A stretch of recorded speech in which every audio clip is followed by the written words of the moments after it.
Yeah. So whoever basically wins this, since we got it injury tournament started, that's the champ there. His shirt. Yeah, I'll wear. I'm gonna. It needs to get cleaned, smashed. So don't get mad. I'm not trying to sit on it. Plus, I wanted to show off my finally something else, Schmoedown Entertainment Network related. I can wear. Plus, he likes the freaking flouse, so he can't get too mad. Even though technically he's a part of a different faction and stuff. But anyways, at this point, I'll be happy to just to meet Smash and just talk with him and chill with him, and I'm both a fan and both kind of part of this whole thing. So, but anyways, so also, did you see that video that Forquaz Media? I'm probably butchering your name, buddy, but 40-second thing that's literally this in video form. Check it out if you haven't. But anyways, let me move this over a little bit. All right. So, Schmoedown Rockers, forgot to even introduce you guys that way. We back again this week. We talk basically the play-in match. The only thing we got because of the situation with R&B. We weren't able to get Scrimshaw versus that, so we're gonna have a doubleheader on Twitch this coming week. I'm teasing y'all. We're in for something interesting going into just off of the promos for Greg Alba versus Warfather. No, I've got Warfather. I don't know if that's what happened yet. I haven't seen that, which is a good thing because I'm still going in fresh, and you'll still have that going into next week's Schmoedown Rocks.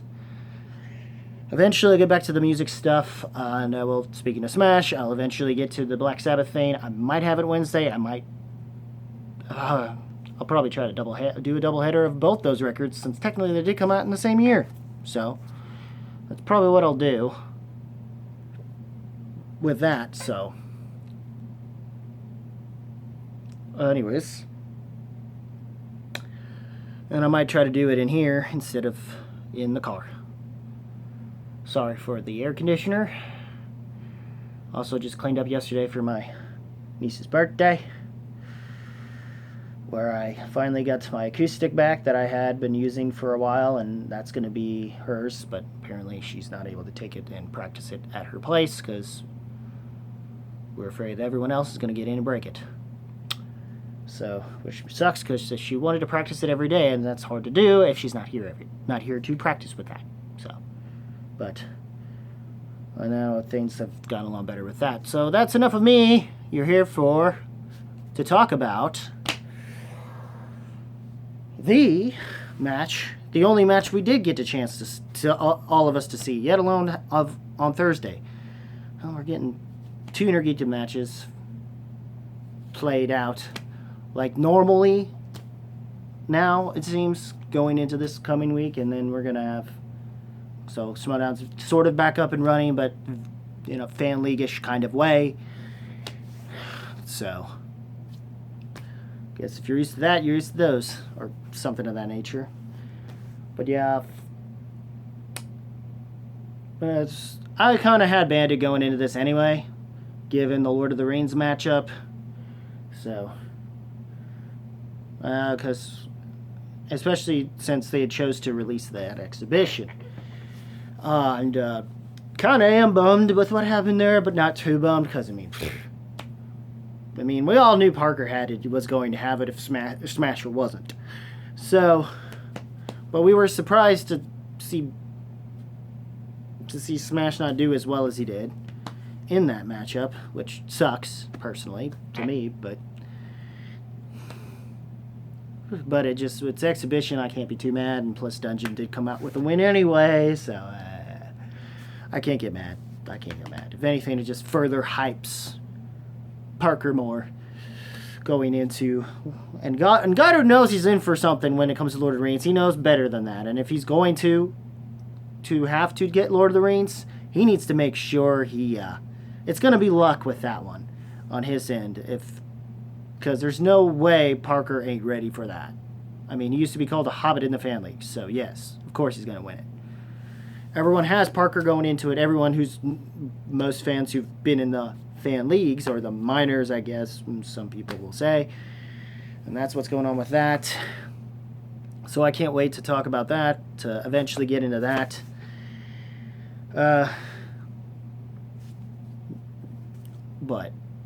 So this kind of round, I mean, just the back and forth between them, the whole thing, throughout that whole thing, I don't know if Grace was actually a lot more involved in this one compared to the last match with the Twitch one. Which was interesting. The whole thing with was Vejvoda. I mean, the promos were great going into this. Roxy wasn't able to be involved in the actual matchup thing, and it wound up being. And once again, Roxy's having bad luck, I guess, since these tournaments, starting things up again with these tournaments. Luckily, she still has one horse that's still back in, both being the Star Wars champ's involvement in Inner Geekdom right now. And we know Damon officially is pretty good at Lord of the Rings, given the exhibition. So, and then it's probably also smart move that they did that, because they needed something momentum-wise going into that. So, there's that.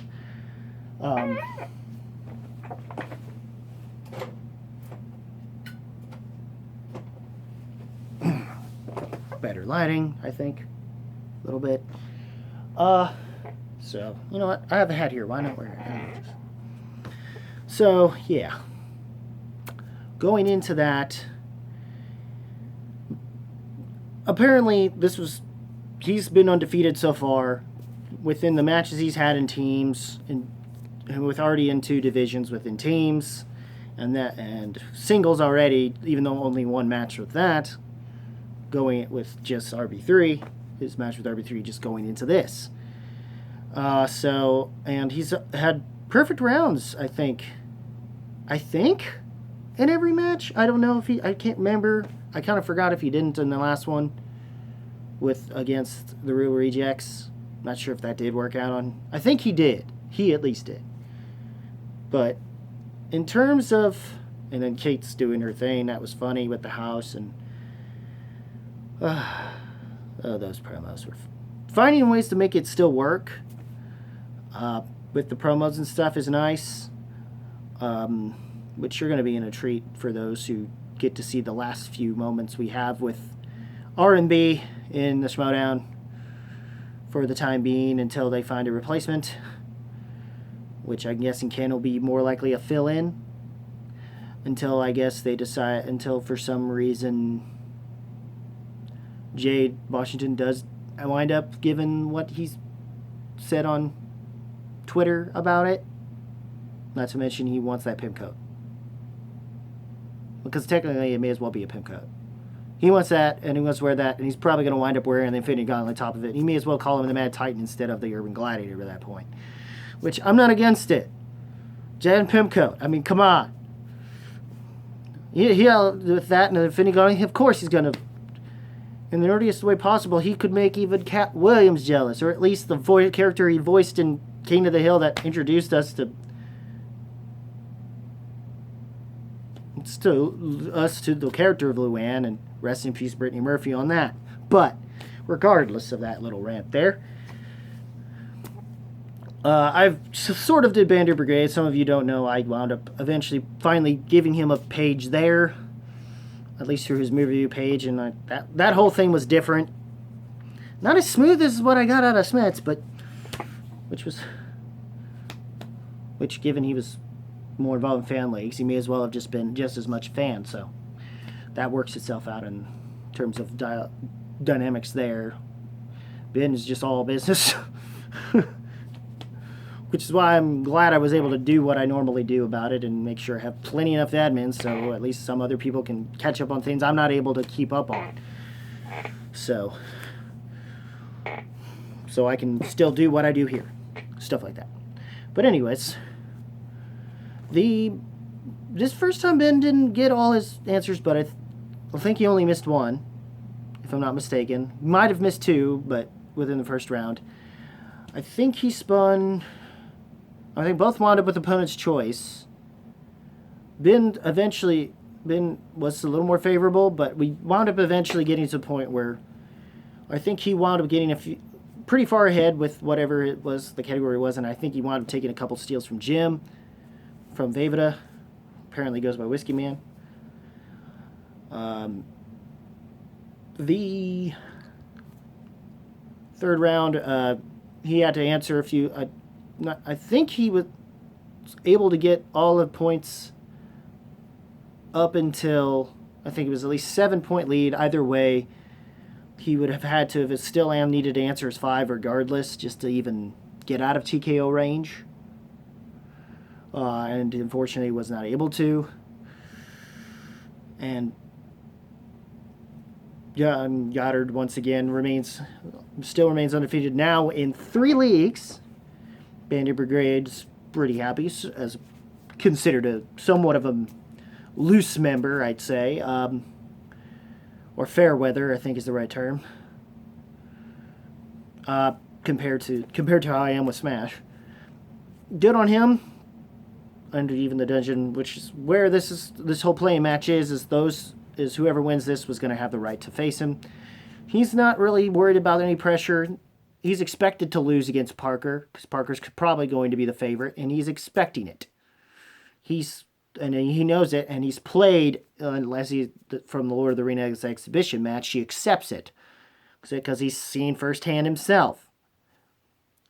Well, just as and Smash backs up Parker, and Parker's backed up Smash and Kaiser so far, given how, and hell, that actually led to Ace lighting fire up his ass and beating Josh Vejvoda in the play-in match for Star Wars, so he could have the right to face Ken, which is even more interesting given that they both worked together as co-hosts for Jedi Council once Christian had left to start Sen Up.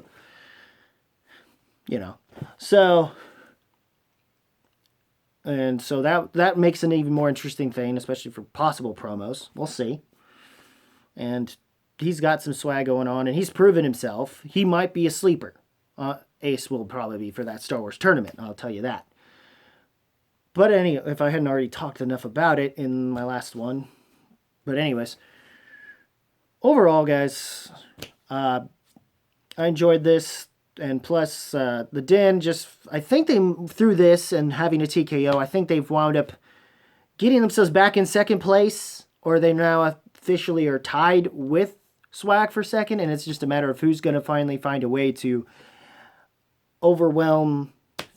finally take out Vince Exchange from being number 1, which they have still remained number 1 in this match. So, but that's kind of it with that. Other than that, there's not a whole... this is all we've had. As far as anything else, I am prediction-wise, like I said, with that matchup, I'm going with Parker regardless. More than likely, he'll wind up in the semifinals. Whether or not he will wind up facing his fellow dungeon mate. I want to say dungeon head. It doesn't matter. The fellow dungeon head or roster member in that of Eric Z-Man Zipper. Or whether or not it be against the former 2-time champ Mike Kalinowski, who's just probably also mainly doing it, who could have just faced Chandru, and we could have finally gotten Mike versus Smets 3, which would he rather see the dungeon fully do it, and Zipper might actually prove something himself, and he's got even more of a chip on his shoulder given how things ended with the Stacey Howard match, which I am bummed for him as well, but it was such a good enough match that I'm along with Kaiser. It's surprisingly one of those that is definitely deserving of being match of the year, if not just what happened with that 5-pointer itself being a moment of the year. That's for the moment of the year thing for sure. But overall, this wasn't a bad match. I don't know if I can say yet if we've had any specific matches in these tournaments since they've started up that are match of the year just yet. We still have yet to see that out of anything. So there's that as well. But but anyways, as far as the matches coming up, like I said, I have Warfather probably. I don't think he'll beat Kalinowski. I don't mind if he proves me wrong. I kind of like Warfather. Don't know if Greg did pull an upset or not, so we'll see on that. Almost wouldn't be against it just to see more of, some more real rechecks and Koi, I guess, since Quirky Mercs are kind of more in my top 5 as opposed to Corruption. But even though the whole thing with Laura Kelly, it's like, damn, knock my lights out. Somehow something, she's got a glow to her ever since, which is weird that I never seen before. That even outshines her technically former manager / current partner in her one podcast. That if you ever come around to St. Louis area after all this stupid COVID stuff is done, I'll shoot some fireball with you. In fact, better yet, you'd rather you try the BSB, brown sugar bourbon, than that kind of whiskey. Those, especially if you don't like the more hot cinnamon flavor stuff, and you want a little bit more of like a sweet cinnamon thing, and it's just less like Big Red and more something else. Heritage BSB. Go with that. But anyways, it was enjoyable for the only match we got. It just sucks, especially given the circumstances with R&B. I hope eventually, I'm glad to hear as of this moment that eventually him and RB3 worked things out, or at least Campia and Harla found a way to make things work with that. I don't know why Andy Signor had to... it didn't help. I don't know if Clark or Emma will. The fact that RB3 is a good enough sign, and maybe that's I think what Harloff himself kind of wanted, and that was the best he could do with it, and see where it goes from there naturally, I guess, with that whole thing. And I already said my other thoughts involving that. Hopefully we'll be done with that. And it sucked a lot because I was kind of sort of slight middleman-ish within it, because weirdly enough, R&B actually accepted my friend request in Facebook 2 days before this happened. The whole thing happened. Never knew I had to use it in that regard, especially going from the generals chat with the one post of some kid trying to basically say if R&B's still in there, I'm done with the Schmoedown or something. And I saw that, I was like, oh god.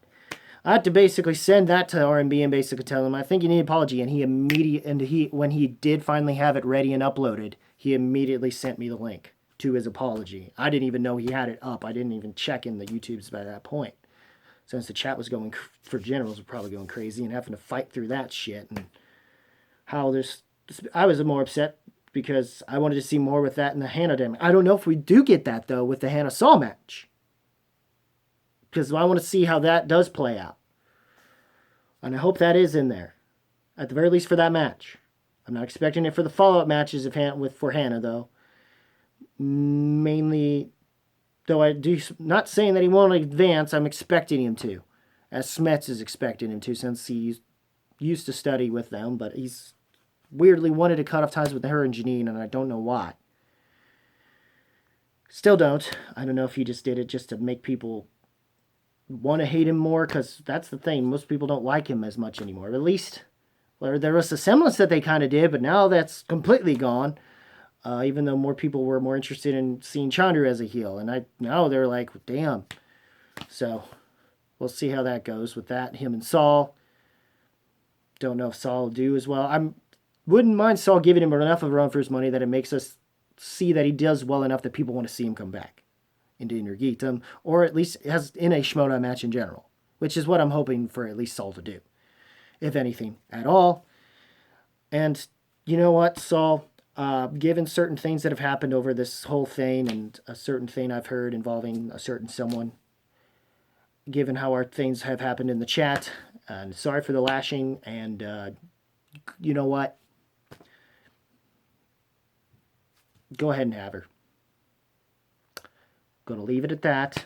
No need to open what I'm referring to, but if you know me, you'll know enough. Leave it at that. So, What did you think of the match? What are your thoughts on the upcoming ones? I guess Demalante will beat Scrimshaw. Wouldn't be upset if Scrimshaw won. Would be happier. I'm trying to remember what the other Star Wars match is, though. That's the thing I can't really say. I can't remember because I'm still trying to... Because the match we were supposed to get, I'm trying to remember that. And then there's the... Also, apparently, it's Barbarian versus... I have a Barbarian anyway, but we'll see on that as well. But anyways, was Barbarian have Hlavik? Maybe Hlavik might be able to pull the win because he's after his loss to Smets, he's pissed. So he might still have that going in for him, but it's been literally almost a year since then. So we'll see how that goes. But that's how that goes. I wouldn't be upset if Hlavik does win. But I want to root for Barbarian given recent circumstance involving him, which sucks. Craig seems like a good dude anyway. So if they're like, for reasons like similar to what happened with Preston, I want him to have a good run. Though I don't know if I can expect him to go far given Parker. But we shall see. We shall see what he does in that match. It's supposed to also air today. As a $10 patron, which is, I guess, just Schmoedown something. Anyway, whatever that tier, $10 tier is for the Patreon. But anyway, that's what's going on for me with that. And then after that, I just wait like everybody else for the Twitch match, the double header Star Wars tournament Twitch match. So, but those are my thoughts until those 4 matches I gotta about. So, anyways, what y'all think? Leave a comment below. Let me know. As always, guys, keep it real, keep it rocking. You Schmoedown rockers. I'm rocking movies with Tyler. I'm Tyler. This was Schmoedown Rocks. And if you smell what the movie trivia Schmoedown at Schmoedown Rocks, Skybound Entertainment, and so on and so forth, is cooking.